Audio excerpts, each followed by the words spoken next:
2. Welcome everybody to the final series of the show will go on. This is episode number 20. We're going to wrap it up today. I've got some great information for you on financial metrics, managing cash flow, and job cost analysis in your recovery phase of your business. So I am still me, Tom Stimson. Here's all the places that you can find me. If you've subscribed for this webinar series, you're already on my mailing list. You're getting my newsletter. No need to do anything else. This entire series from episode 1 has been sponsored and supported by Avixa. Avixa supports live events, and I can't thank them enough for their support and their outreach and all of their efforts for the live events community, which is part of the Avixa family of commercial audiovisual, commercial communication space. So get involved in the association. There's a free membership level. There's lots of free training, and there's some great other trainings. So let me get this, let me get my screen reorganized here. Everybody want to grab a beer after class? Yeah, actually I kind of would. If you need some help with any of the stuff that we've talked about, you're having trouble processing this for your business, I'm happy to do small coaching engagements with you. Just follow the link, book an introductory call, or you can do an introductory call from my website. Let's schedule a little time. Let's talk about your situation and let me connect you with how I can best help you and what's the best avenue for us to work together. So I'm happy to have those conversations. So please feel free to reach out. And as I alluded to in the chat, and please join in on the chat, let us know how it's going there. I've got a big announcement at the end of this webinar. We're not extending the webinars. This is not a false end. We're done with this webinar series. We've done the things that we set out to do, but we've got something else that I want you to hear about, and I look forward to that. Looking at the chat, yay, David. David had said proposals worked, landed our first decent live stream gig. Awesome. I'm very glad to hear that. I love the success stories. If you guys have something else that you can share, it helps keep me going, and it's much appreciated, and everybody else needs to hear about it. Okay. Yeah, let's talk numbers. Now, as is typical, whenever I have a topic that is related to numbers, we don't get quite as many people attending, and I never understand why, because the math is not hard, guys. I make the math real easy. So here's the thing. For the past, 20 weeks, we've been focusing on, the triage of this pandemic. We started with triage, then we did treatment, and today we're really focusing on the recovery. So we identified in the beginning big problems facing us. We scrambled to react fast enough and thoroughly enough to prepare us for the long-term survival. That triage made a big difference for many of you. And the deer caught in the headlights was probably the most apt metaphor to describe all of us back in March and early April, when we were suddenly hearing somebody say, an industry pundit say, hey, be prepared for this to last until the middle of next year. Be prepared to not have any income until August. And here's what you need to be doing about that. And we focused on what we should be doing right now. Then in June, after 10, 12 weeks, we switched over to talking about the systemic problems in our business models. So I prescribed treatments for our industry, for our business model, to help you get your business into shape to handle streaming events while addressing some of the root problems with our production rental business models. So today we're really starting the recovery era. We're on our meds now, right? Everybody's taking their meds. We can start working again. We're seeing events coming in, except that we're still in a crisis. So we're not back, we're in recovery mode. And we're gonna be in recovery mode for a while. How long? Yeah, it depends on you. Some of you will adapt to the current situation and proceed as this is now normal. For you, recovery is over. You've moved on. Good for you. It's a healthy approach. Not all of us are comfortable doing that. Others are going to wait until something else happens that tells them that recovery is over and whatever happens next is normal. So when you decide to move on from recovery, it's really a personal decision. No one can define it for you. You own it.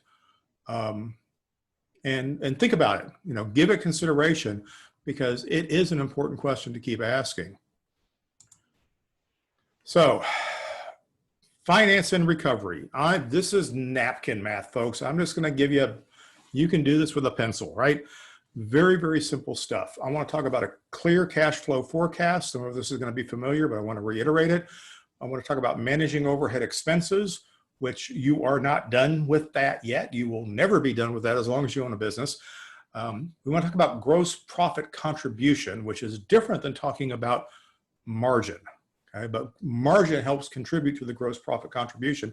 And we're going to talk about it in cash terms, because right now, all that matters is cash. Ignore your P&L. You're in a cash business. You're running a checkbook business right now. We're going to look at it in those terms. And then we have to talk about managed risk. And managed risk is a finance topic. It is clearly a finance topic. You're going to take risks with the jobs that you write proposals for, in terms of how much margin you're willing to accept. And we've got to get our head around that and weave that into our whole discussion about cash management, right? Your cash flow runway, okay, is how long you can keep the business going, keep the cash in the business going. When your cash flow runway hits zero, after that it becomes negative, and you are no longer a going concern as a business. That means you have used up all of your borrowing resources, you've used up all your cash. There's really nothing left to do. People can extend you credit, which is only going to last for a little while. So this cash flow runway is really important, and many of you have been focused solely on this for the past few months, and good for you, because it's important. What you've learned is that you need to treat every business decision based on how it affects the length of your runway. If you can take this job and add another week to your runway, why not do it? Because that's another week we don't have to worry about. It gives us another week that we can keep going. I would say it's kind of like a game, except it's not. But we can play it like a game because you can have strategies about how you approach it. So remember this sheet. Does it look familiar? Okay, this is the cash flow crisis planning sheet that I shared with you. Oh gosh, it seems like forever ago. And don't worry, here it is. Get your phone out, scan that. You can go to this now and look at it again. I invite you to go back and review it. Take a look at it again. Many of you are using it. A lot of the calls I'm having with you and with my coaching clients, they've adopted this exact sheet. They copied it, which is what you have to do. Copy it, put it in Excel or put it in your own Google Sheet, put it in numbers and run it for yourself. And they've made adaptations and things for it that make it work better for their business. And others of you have your own version of this and have added charts and graphs and all the other fun things that you like to do. Great, geek out. The point is that this is our roadmap right now. We need to know where cash is coming in, when cash is going out, what the timing of things are, so that we know how long we can run. Because it would be a shame if your cash is engineered to last you for many months, but because of poor planning, you dip below the cash line and get yourself into some bad payable situations because you ran out of cash. And it's possible to have some sloughs in there, but we want to avoid those. We don't want to go negative. We want to stay on top of our bills. We want to keep our the checks that are going out, the checks that are coming in. We want to be able to pay the people when we need to pay the people. Right now, nobody wants to take on more debt, right? Nobody really wants to extend any more credit either. Cash flow will help keep us there. So some tips about cash flow, and then I'll get off this. You are allowed a single what if on your cash flow plan. So if I ask you, I say, Tom, what's your cash flow runway? How many weeks you got? How many months you have? You need to be able to respond to me. You say, Tom, I'm confident that we are good until the end of October. And it's okay. You know that that's give or take a week today. It completely can change tomorrow. But you need to know how long that runway is right now. And you can have one what if that says, for instance, many of you have taken your EIDL loan here in the US and you've put it in a separate account and you're not using it because you want to treat it as a line of credit and make a conscious decision about when you dip into it. So that can be your one what if. My what if is we can go to the end of October. However, I still have idle money set aside, and that will take us to the end of March.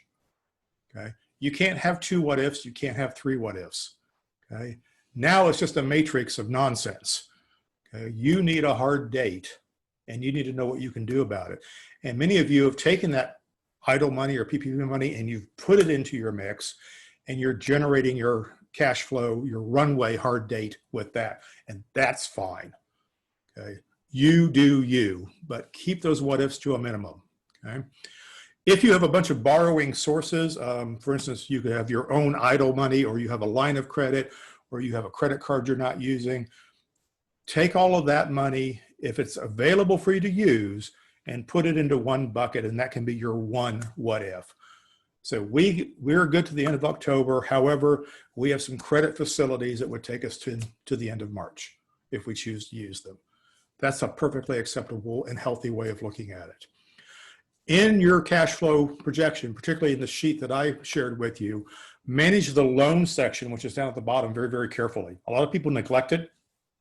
Take the time to understand what it is, because it tells you what you owe, because cash flow accounts for the loan repayments you have to make. But if your lenders are giving you forbearance and say, hey, you don't have to pay on that loan until January, okay, then you don't have any cash flow outlays until January, but you still have this big old chunk of debt out there that we need to remind ourselves that getting ahead on cash flow is not the same as reducing our debt. So part of our cash flow goes to debt reduction. If you are doing forbearance on debt, then you're not paying down that debt, and we have to get back to it. Having said that, you will be in this cash flow crunch probably in the US for the next 2 years, right? It's going to take you 2 years of careful cash management until we have enough normalized business that you will be able to predict your income and manage your cash in the ways that you used to. So get used to this. Where it's, you're living, in personal finance terms, we call this living paycheck to paycheck. Okay. You're living gig to gig. I'm just brings me back to my freelance days. You're only as good as your last gig, and whatever food is on your table came from your last gig. Another tip is enter every receivable and payable on that sheet that you can. Don't worry about all the lines that you're creating. Don't worry about how many columns you're creating by tracking week to week. It's a spreadsheet. Just hide them when you're done with them. So if you pay a payable or receive a receivable, you can hide that line and get it out of your eyesight and move on with it. What you want to be able to do is at any given time, pop on that sheet, make sure it's up to date, and see how far out your cash is going. And then hopefully breathe a sigh of relief, or it will help you make the decision that's in front of you right now. Okay. Overhead expenses. We have some. Many of you have done a fantastic job of reducing them somewhat dramatically. I have many examples of business owners who were at $300,000, $400,000, $500,000 a month in overhead expenses that are down into the $50,000 or less category. That's the right ratio. You should have slashed your overhead. You should be reducing everything so that you can survive longer. If you need $50,000 a month to operate the business, then you need $50,000 a month just to get by in terms of new cash. Otherwise, you're going to lose a month. So managing your over expenses, I put them in some buckets, okay? You have some fixed expenses, and it's great to separate these things because it helps you look at them for manageable things. Most of your fixed expenses you cannot change unless you get some forbearance or give something up. Now, sometimes I put admin salaries and fixed expenses. Sometimes I put them out separately. You do you. Rent, utilities, and phone, unless you have forbearance, or even if you do, they are a fixed expense. Loan repayments are a fixed expense. And I know loan repayments don't belong on your P&L, okay, but they do belong in your cash flow. So put that on your cash flow spreadsheet so that we make sure we have cash to do that with. We're talking about cost of sales. which are sales salaries, marketing, proposal development, and a few other things. Cost of delivery, which many of you are going to call operations, are going to have the minimal operational salaries that you keep around depending on your model, on how you do things. You may have some added costs in case you were to sell something, okay, but that's cost of goods sold. If you're keeping people around in case you sell something, it's an overhead expense, and we want to try and minimize those. So fixed expenses, some plans. Reduce salaries, but plan for bonuses. So many of you are on lowered salaries. You may be matching government subsidies. I know my Canadian friends, you're matching government subsidies on payroll. Reduce your salaries, but plan for bonuses. The problem that we're having is we don't have enough work for the people that we have on subsidized salary to do. We're saying, okay, just work 2 days a week and I'll reduce your salary. The sooner you get past that, the better. Think about bonuses. If I have people at 75% salary and they're thinking, well, I need to get out of this industry and go back where I can make my full salary, create a bonus plan that says if we can keep our cash flow up, okay, then we have extra money to pay bonuses, but I need you to stay around, but I need you to stay around at a low fixed salary because we could probably only pay bonuses on a quarterly basis. Okay, you can base it on reaching goals on quarterly gross profit. You can base it on extending the cash runway, but find a way to incentivize people above their reduced salary for all the hard work that you're doing for these jobs that you're selling with a new proposal style. Forbearance. Anytime you can get forbearance, you can get somebody to let you take a break from making payments, treat that as debt.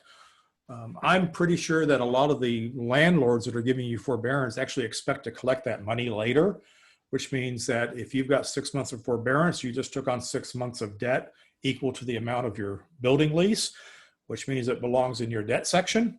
Do something with that. Make sure that you keep track of that because sooner or later, we're going to have to get back around to repaying that. If you have monthly loan repayments, put those in fixed expenses, but these are cash expenses. You know, the cash flow is to track cash. So let's figure out when those payments happen so we know which week is going to be affected because you might have to make decisions about which bills you pay which time. Oh, and that section on debt down at the bottom of the thing, any debt that's retirable, make sure you manage it in that loan section because I want you to see how much outstanding debt that you have, you know, at a glance. There's so much you can, if you do that spreadsheet correctly, there's so much you can do, understand about your business very, very quickly. I was on a coaching call with one of my clients. He popped up his spreadsheet. I mean, in about 3 minutes, I had a real good idea of where they were at. I knew exactly what questions I needed to ask about the business, and it really helps. It really helps with you and taking care of your management and helping them understand. Okay. I see the question. Please post a question in Q&A. I like that question. I'm going to get to it in just a minute. We'll get to all the questions as best we can through the webinar, and I'll do a few along the way because, well, that's how I like to roll. Cost of sales. Yeah, you need to keep selling. Now, no disrespect, you may not need salesmen to do it. You as the owner may be a salesperson. You may have production managers or TDs or producers that can substitute a salesman. Sell however your company needs to sell. I'm not really concerned about titles here, but cost of sales is whatever you use to acquire business. When you write a proposal, if writing that proposal costs money, that's a cost of sales. If you do marketing, that's cost of sales. Marketing and promotion are incredibly important right now. You've got to get your message out. Sure, you can call people, but as we're all finding out, the people we're calling might be on furlough. So we've got to market a little bit broader in order to let people know what we're doing. And I just talked about proposals being cost of sales. If you have to do a demo or a proof of concept, if you build a studio to do a proof of concept, that's cost of sales. Now, once it's up and running, it becomes an overhead cost until you actually sell something if you have any ongoing cost for it. And then there's the cost of delivery. And this is operational cost before you have a project, before there's any cost of goods sold. So maintaining a little, I'm generally down on this cost right now. I don't want you carrying a lot of operational cost in case you do some work. I don't think that's the best business decision, but for some of you, it's the best decision that you have. You might have to keep some people around because you want to retain certain skills. The skills that I would look at retaining right now are the ability to logistically plan work. That's a very valuable operational skill right now. To me, that's more valuable than keeping somebody who knows how to, refill the Coke machine. So how somebody knows how to do a technical job.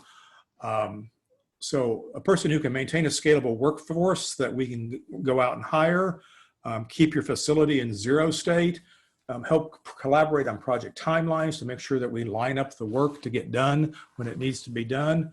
All very, very important stuff. If you have a studio and there's maintenance and research and development built into it, try and work that into cost of goods sold. Okay, the initial proof of concept costs are already in cost of sales. We just talked about that. But if we get hired or we're doing a job or proposing a job that's going to require us to learn a new skill or figure out how to apply a technology, weave that into the cost of the sales. Yes, it will lower the gross profit of that job. We don't care. What we care is how much cash does that job generate. And I would rather lower the cash generated by an individual job than carry permanent full-time expenses, okay, in my overhead, right? So try and do all of your R&D on a project basis. And before I talk about gross profit, let me come back to this question right here. Anonymous attendee, clever name, should you keep your business going until you completely run out of runway? In other words, if you have enough in the bank to last until March and you still don't have any income, when is the time to pull the plug, assuming that it will cost money to shut down the business? Good. Okay, that's a great question. It's a sad question, but it's a really important question. Your goal is not to get to the end of the runway, okay? Your goal is to change the business, either extend the runway or bail out of the plane. So if you see no way to get to the end of the runway or to keep going at a certain point, yeah, I would definitely say figure out what it's going to cost to deconstruct the business, what the shutting down costs are, and start working on that at the point in time that that's the money that you have left. You want to get out as cleanly as possible if you are forced to do that. I've had some conversations with companies about this, and you know me, I'm going to turn it into a process discussion. If you're making the decision to shut down your business, you're going to walk away and give up, and no judgment there. I mean, no one could blame you right now if that's what's best for you, right? So if you decide to do that, there are steps that you need to take, and we can figure out what those are. And that's worth having a conversation with me about, and we can talk through this. But you've got some things to close out. You've got some assets to divest. You've got a few people that you need to take care of, whatever it might be. What's the way that you can get out of this and then sleep at night and go on to whatever your next thing is? So thank you for that question. Again, it's a very personal decision about doing that. Now, in job costing, we talk about gross profit. What's the gross profit that this job creates? And that is a P&L term. I want to talk about the cash contribution of gross profit. So what's the cash generated by a job? So in traditional job costing, we have some non-cash expenses that we charge to the job. We may charge them for the use of an employee. There's not actual cash outlay from the job to that employee. We're just taking them off of one account in the business and putting them onto another account. Some of you charge depreciation on your equipment to the job or to the department. That's a non-cash expense. Set all of that aside. This is your pencil and your napkin. Cash contribution is cash in, cash out, what's left over. So we're going to use a slightly different job cost formula. It's very much like using job cost analysis, but the focus is actually on cash flow. There's no overhead allocations. It's simple cash in, cash out, how much money is left over. And let's just kind of walk through this. Let's go through this example right here. All right, so I put a spreadsheet in here, sue me. So look at this. You have, this is a part of a virtual job. I'm going to show you two versions. I'm going to show you a cash contribution from a location work job and cash contribution from a virtual work job. The two of them together would be hybrid. Exactly. Well done. So here we have a studio rental. We've arbitrarily set a price of $1,500. There's a way to get to that price. Bear with me. We have some costs when we use the studio in this particular case, but I don't have any inherent costs. It just happens that on this particular day of the studio rental, the air conditioning broke down and we had to rent an emergency air conditioner. And so there was an actual cost to that. So out of that $1,500 that we charged the client, we had $1,000 left over. You follow with me? In the studio rental, we also had the labor that it took to run the studio that day. The studio rental is a fixed price. It comes with a fixed set of equipment. How much of the equipment we're going to use is going to determine how many operators that we need to bring in.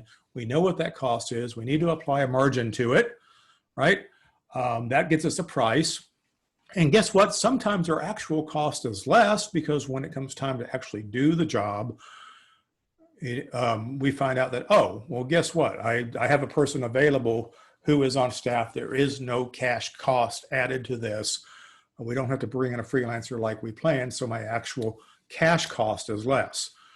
We bring in some catering. We put a markup on the catering. That's a 50% markup, 33% margin. We have the part of the job that is the streaming platform. So we're going to build the show in the studio. Okay, so the talent comes in, and then we're going to have a streaming platform somewhere. We can charge them for the streaming platform. And I know many of you have licenses for a platform on an annual basis, and you don't really have an incremental cost for a job. That doesn't mean that you shouldn't be charging the clients for it. But break it down like this. Figure out what that platform cost is. What makes it worth you having that platform? Are you expecting to do 10, 50, 100 jobs a year? Find a number that you're comfortable with to rent that platform out. But also look at the add-ons that are involved in this. So renting the studio doesn't mean that I have a control room.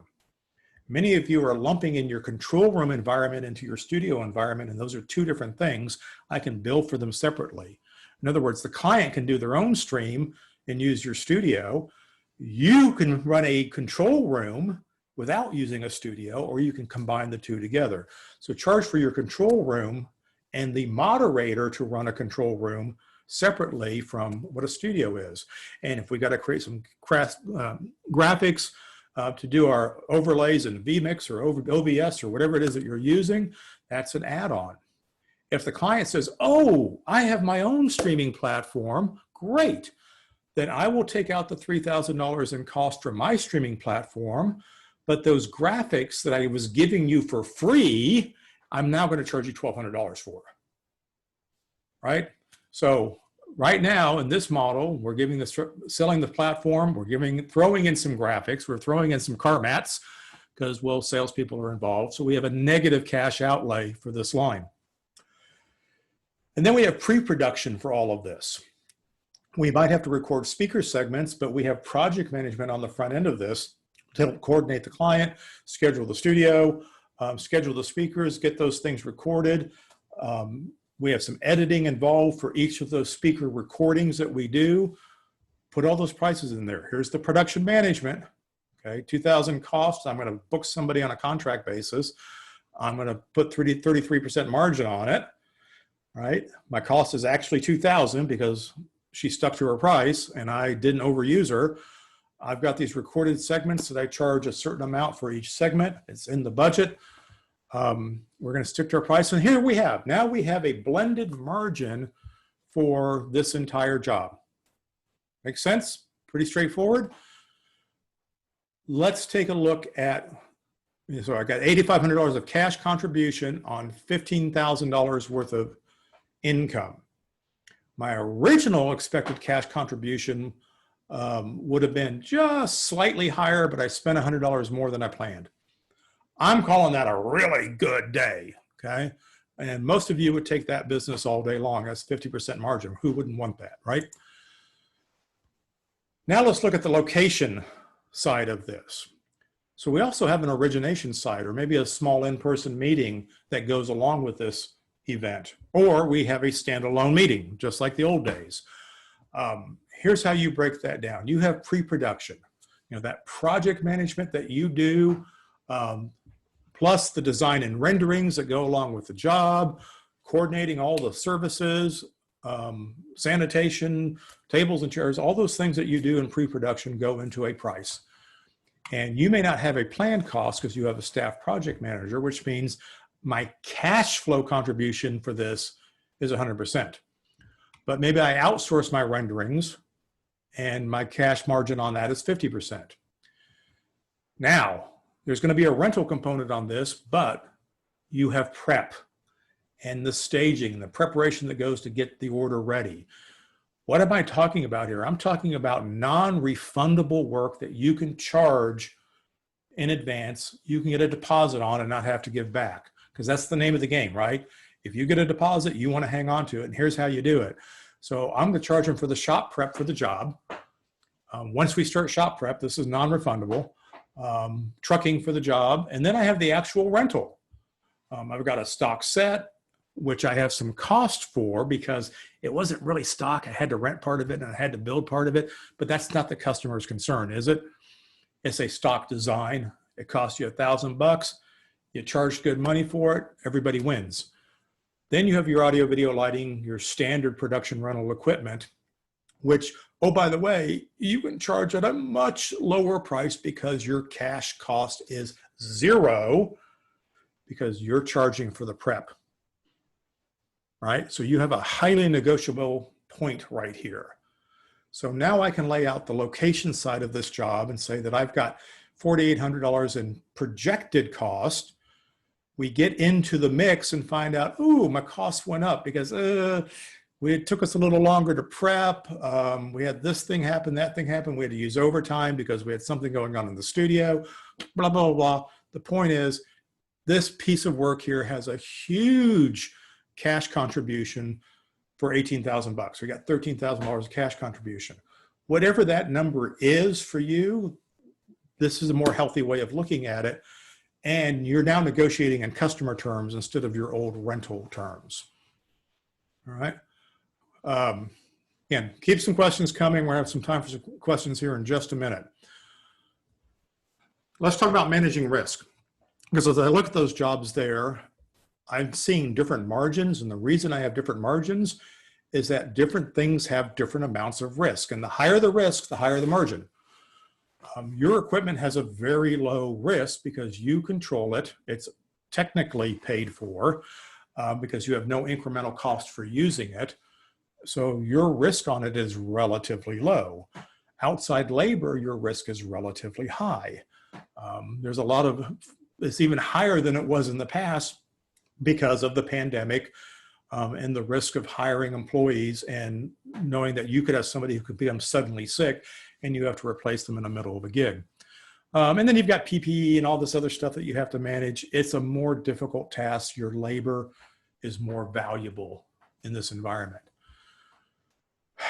Risk is all about need. When your need goes up, in other words, you need cash, you're going to accept more risk, okay?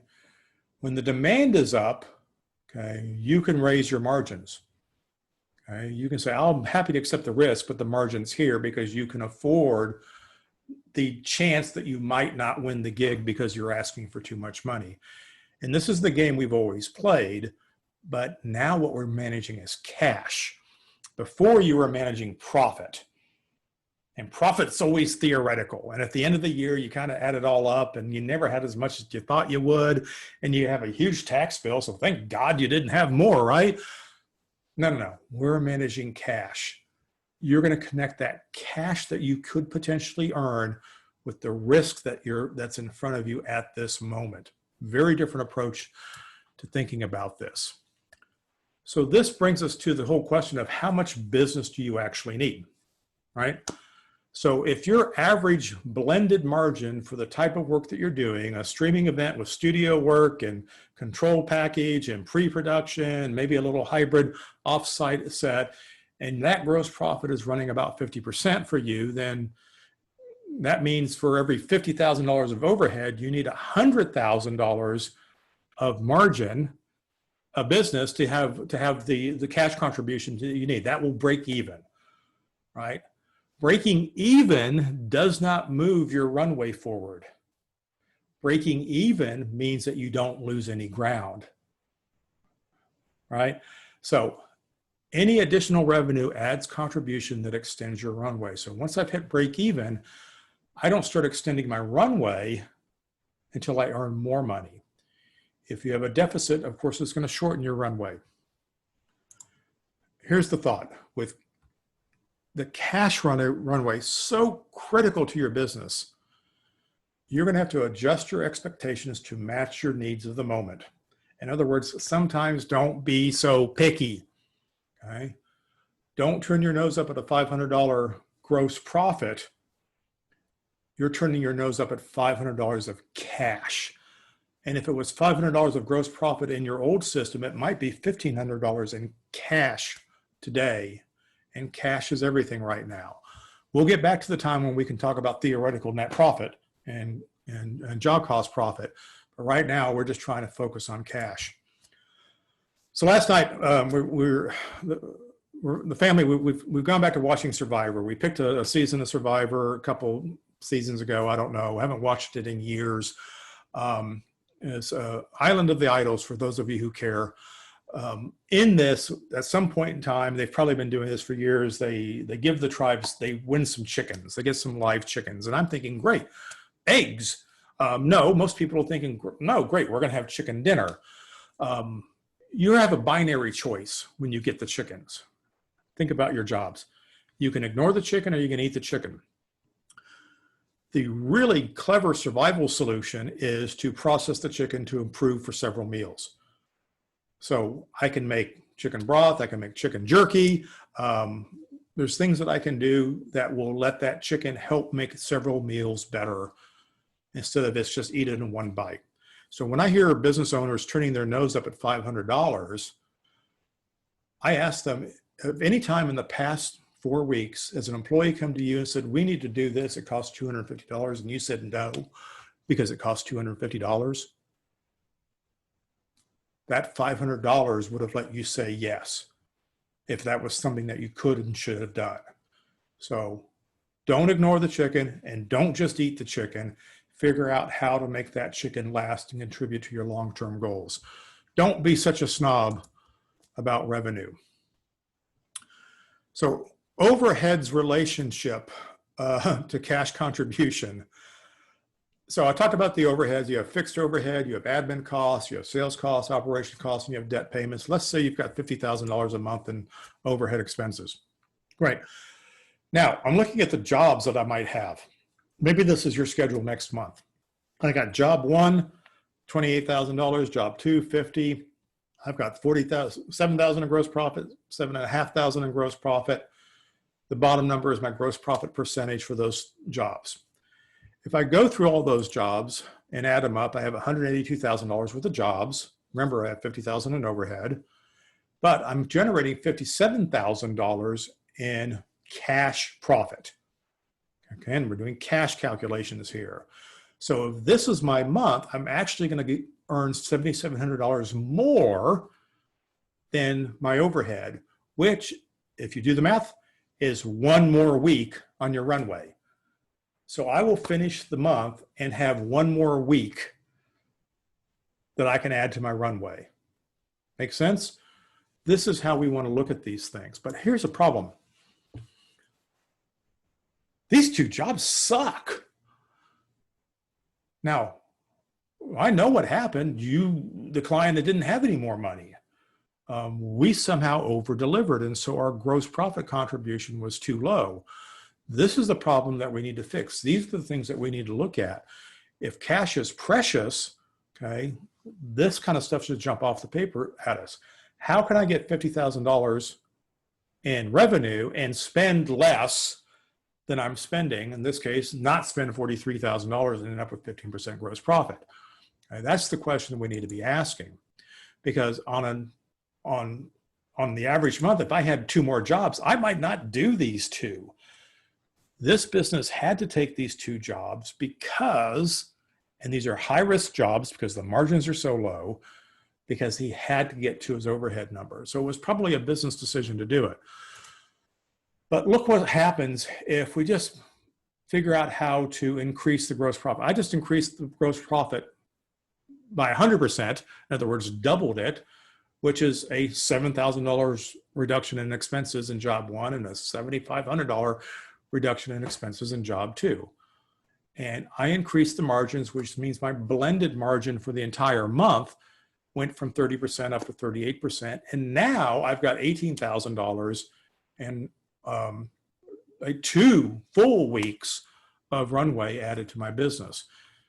This is how we should be looking at these things instead of turning our nose up at low margin jobs, figuring out how to make them better margin jobs, or take more low risk jobs.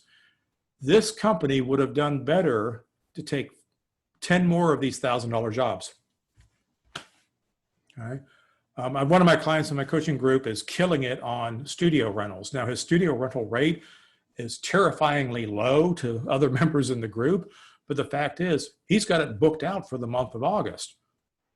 And if he can get the other income that potentially comes from these studio rentals, he's going to have a pretty darn good month. So the studio costs him nothing every month, except he's my example about the broken air conditioner. So his studio costs him nothing every month. So even if he's only getting $500 a day for his studio, it cost him nothing, and he's got 20 days booked. So he looks like a genius right now. And that's what I'm talking about. So your gross profit and your overhead expense are the same number if you want to maintain your runway. Gross profit equals overhead if you want to maintain your runway. So that's your minimum goal to get nowhere, is earn enough cash gross profit to cover your internet expenses, cover your expenses, right? Massage the chicken to lay your sustainable eggs, and maybe one gets lucky and lays a golden egg. Yeah, I'm not going to massage any chickens. KPIs, we're going to talk about them. That's all we're going to do. There's no math here. It's pretty simple. If you go back to what we just looked at, you'll find out that the metrics that I would want to track are the blended margin by job and by service for each type of job. If this is a studio job, this is a control room job, this is a ballroom job. Each of those has a margin that I can track. And for a given job, I have a blended margin, and I can track that thing. I'm very interested in the KPI of the difference between my estimated costs versus my actual costs for all the jobs. 1, I want to get better at estimating. 2, it tells me, am I controlling my costs well? Sometimes things are out of control and sometimes they are not. And that's why I want to track that number as a key performance indicator. Another key performance indicator is always the net cash for the period, but you can also talk about that into how much do we add or lose on our runway. Use the language that makes sense inside of your organization to have this conversation. I've got some clients that are posting the date on the wall saying, hey, we're good to the 4th week of October. Other people are saying, hey, we are up or down this much cash. You be you, figure out what works for you. And the other thing, the 4th thing I want to track is the overhead expenses to plan. Some of your overhead expenses aren't really fixed, are they, right? They're variable. Your utilities seems to change from month to month. How much you run the air conditioner? Did we remember to turn it down or turn it up before we went home last night? That sort of thing. So matching your overhead to plan is important.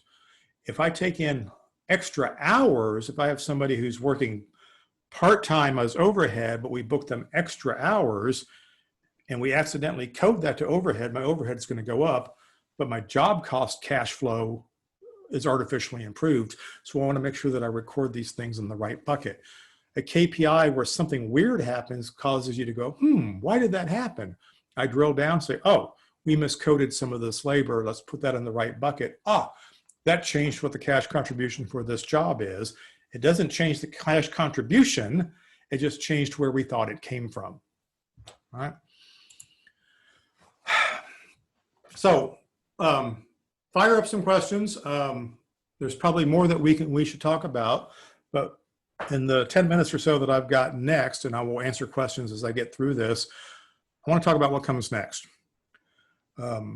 Putting these webinars together has been very rewarding. It's also been rather exhausting. This has been new content every week for 20 weeks. I could have written a book. I could have written 2 or 3 books for the amount of time and effort. And I don't begrudge any of that. But I'm only getting to a certain number of people, and we are limited about how we can talk about this stuff. So I'm been working on something. We've been thinking about this for years. It became very urgent as we saw what was coming down the pipe here 4 months ago. And well, we're building a community. So we're going to build an online community. And this is a little different than a Facebook. Many of you on my AV Matters Facebook group, this is different. The fact is Facebook has gotten kind of toxic, and I'm going to spend a lot less time there. And I'm definitely not going to try and do business there because people aren't on Facebook thinking about their business. Sometimes they're not thinking at all based on their posts, but they're not thinking about business. Facebook is something else. LinkedIn would be another great place for us to spend time and share information together, except LinkedIn by its nature, and I've been a LinkedIn member since it first started in 2006, is a little bit superficial. Nobody's vulnerable on LinkedIn. Everybody's showing their resume face. Everybody's business is doing great. You know, that's LinkedIn. So we're not going to really have genuine conversations there either. And the fact is, what we need is conversations between the type of people that would join this webinar and me, and what we would talk about together. So I've created a platform called the Intentional Success Network. And if you're interested, I mean, I'll tell you about it, and maybe we'll get a show of hands here. You would get an invite. You would create your login, which is just your name and your email, and then boom, you're in, create a password. And you would get to a screen that you can start to navigate, all right? You'll see a familiar feed here. We've got some feed going on. There's things that we can post. But you'll also find that everything that's posted can have a topic or a subject matter attached to it so that we can find things. So many people start here. Obviously, I can put a lot of things in there that say, hey, start here. Let me orient you on the group. Or there are sections like the discovery section, which is my favorite, where I can see a whole bunch of things at the same time. And by clicking on discovery over here, I can see featured articles and events or courses I can take. I can see the key topics, but I can also go to all of these things directly by just clicking on their link on the side. So it's a really powerful interface for this. And we have infinite number of topics that we can put together. No, it's not based on Slack. It does integrate with Slack, but I'm not a Slack person. And I want this to be an interactive environment where you have a lot of control over things. We've got a great topic in a group that you can join called Ask Tom. By the way, everything that you've seen is free. This is all free. You can get in here and ask me questions. This is better than email, because if you ask me a question by email, I'll reply to you by email, and we just had a private conversation, and the rest of you aren't smarter for it. What the community does is that you can ask a question just like you do here on webinars, and I can answer it, and everybody gets the answer, and everybody can see the question. And here's the thing is I don't have to answer all the questions because you guys know how to answer the questions. Some of you do me better than I do. So we can all join together and help each other out and learn stuff and share stuff and do these things. And we can do it in an environment where there's nobody else looking in on us except us. So I'm pretty excited about that part. We can put some courses in here. I've got a free video series just because I have lots and lots of videos, many of which are already built as courses that I can release, and I'm happy to release to those at no cost. This one is just a series of the 20 videos for the Intentional Success Sales series that I made a few years ago, and they're still relevant. So it's a great way to just get a little boost to see what's going on, to help jog your mind before a sales call. Again, it's free stuff. So it's free to join and participate. There are complimentary courses Ask Tom group. There's topics all over the place. There's newsletter archives. There's webinar archives. Basically, all the stuff that you've been asking about or want to go back and find, you can find much more easily here than even you can on my website. So I'm excited about that. There are a couple of premiums. There will be more premiums, but a premium is something that, well, you pay for. And the premium I'm very excited about right now is, rather than keep doing this webinar series, I want to do the show will go on weekly office hours. I want to get out of the webinar format and get into a meeting format, a Zoom meeting format, where we can have conversations and we can get the Brady Bunch on the screen and Anthony can raise his hand and he can ask his question and we can talk about it and contribute, where you guys can share your expertise. You know, we were having a conversation on one of my calls the other day about vMix, and somebody asked about vMix. I don't know anything about vMix. Somebody knew about vMix, so we brought him up on the call.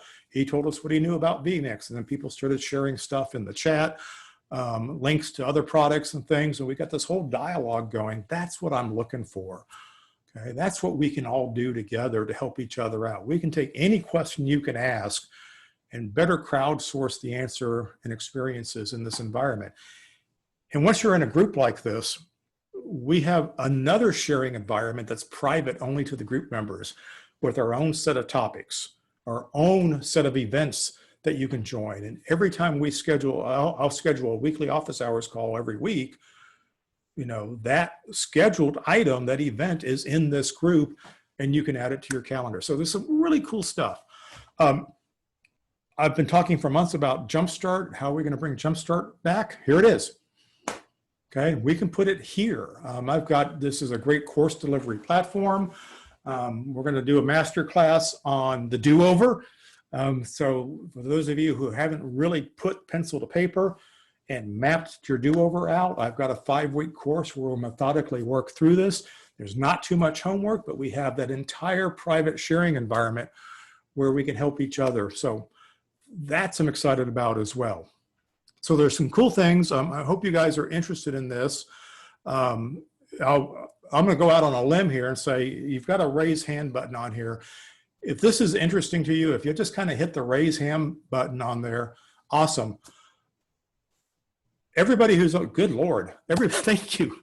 Everybody that's on this call right now, when this is done, after I get everything posted up on the replay page, to these 150 or so folks, I'm going to send you an invite to come be on this group now.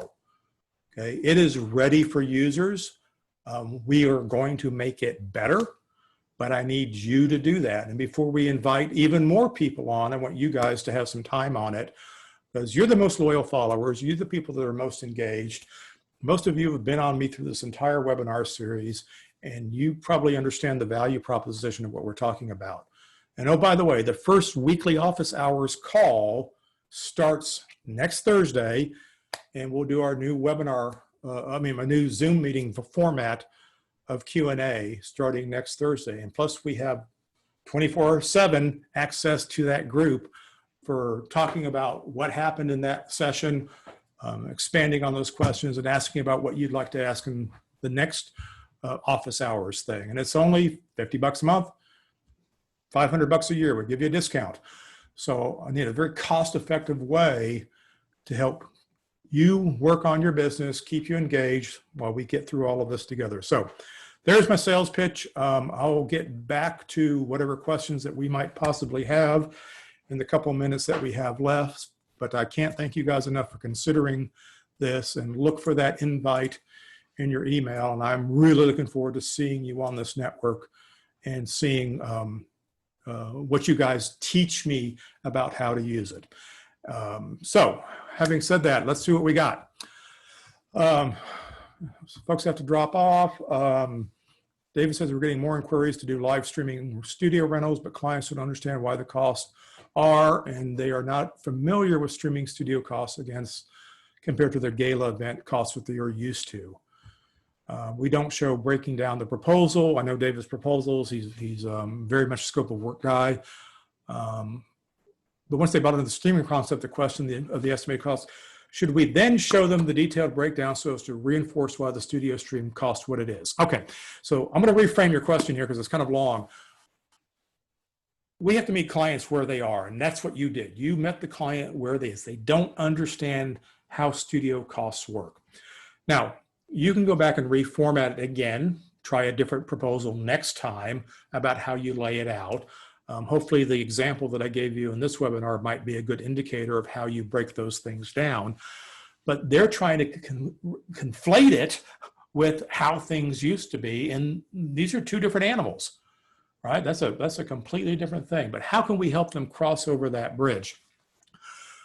Once the job is there and you sit down and you review it after it's over, answer all their questions, because I don't think you will have to do it. I honestly don't think you need to do the breakdown. I think you need to answer their questions. If they're asking you, well, what does this cost? You need to find the nice way of saying, well, why is that important? Well, I'm trying to find a way to reduce the cost of this. Ah, awesome, great. Here are the places that you have control over the costs. Here are the things that are fixed costs that whether you do 10 people or 10,000 people, this cost won't change. And now we can start talking to them where they'll better understand it from having the experience.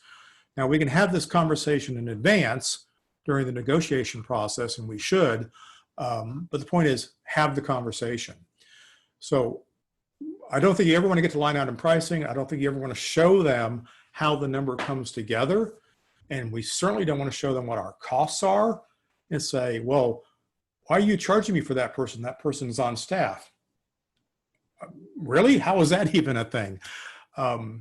But we think that way, and so we give our clients clues that maybe they should think that way, and we want to avoid that. So I hope that somehow answers your question, but keep the questions coming. Thank you. Yeah, I'm pretty happy with the way the network is looking. We'll keep that doing. I'd buy the book. Guys, if I could make any money writing a book, I probably would have written one by now. But thank you for that. I'd rather you join the community and contribute to the community, maybe subscribe to the weekly series or join us in the courses as those become available. I will be basically writing a book all the time, and you guys are going to read every chapter of it first because it's going to be in this community, and you're going to help me determine what we need to talk about. So you're already writing the book. You just didn't know it. Let's see what else. Yeah, again, grabbing the beer after class. All right. Season 1, episode 20 is graduation day. Thank you, Bill. It is. And with that, it is 2 o'clock Central Time. I want to thank you guys again for participating in all this and sticking with me through all of this. And I hope you'll join me in what comes next, because I'm pretty darn excited about it. So be well, be safe, and we're going to see you on the next gig. Bye, everyone.